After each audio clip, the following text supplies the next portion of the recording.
Your time, Robert. You're an expert in this area. Good to have experts on the show, not just political noise on this issue. Do you think Australians are more ready than ever to embrace nuclear power, do you think?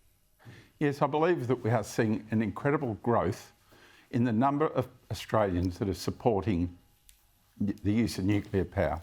Everywhere I go throughout our community, I see people in all walks of life, and especially the younger people, are embracing the idea of nuclear. They don't have many of the fears that accompanied my generation, so to speak, the baby boomers, and I'm look forward to the kinds of enthusiasms I'm seeing from groups such as Young Generation Nuclear and Women in Nuclear. They're great groups, and we're seeing them blossom and really develop in our communities. Is this because we've looked and seen nuclear power overseas? We've looked at the advancements in lower emissions out of Europe predominantly because of nuclear? Or is it perhaps that the nuclear power industry has evolved technologically and that's removed some of the fears? What's driving this?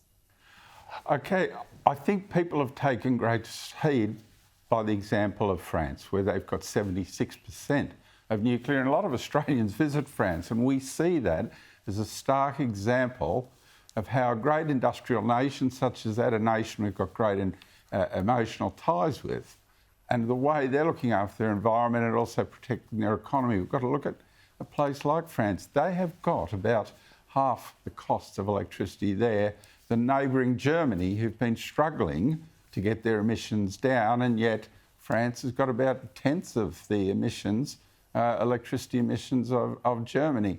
So they're a standout example, and it's an area we should look to.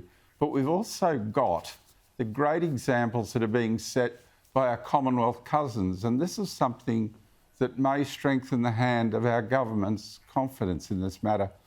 We've got a terrific example in Ontario where they've got super low emissions and super low costs of electricity, and they, in the next year or so, look to be developing and exporting, hopefully within a few years, the new BWX 300 small reactor. We could team with them, we could learn from them, similar cultures, similar laws.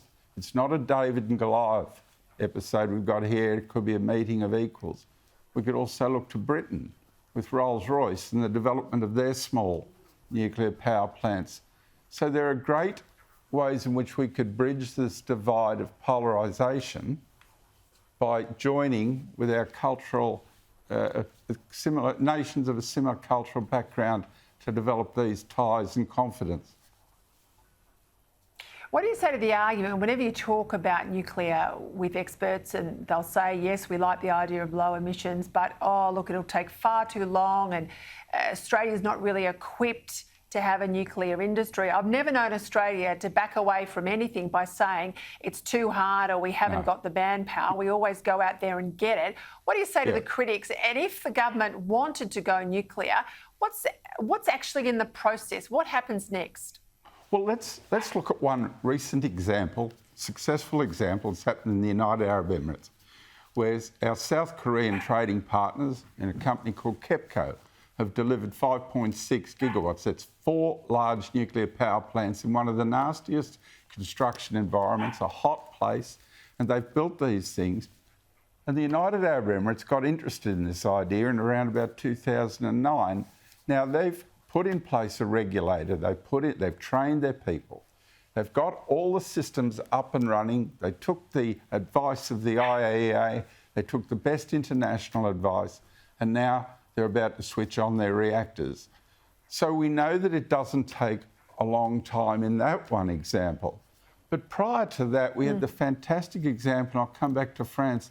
They built 63 gigawatts, that's 58 nuclear power plants in the 70s and 80s. This is before the advent of the personal computer, and they did them in 22 years. And in Australia, to follow their sort of example, to get about that 76% of nuclear into our system, which would really drop emissions, and I'll come to costs in a minute, I would find it hard that we couldn't do that in around about 15 years.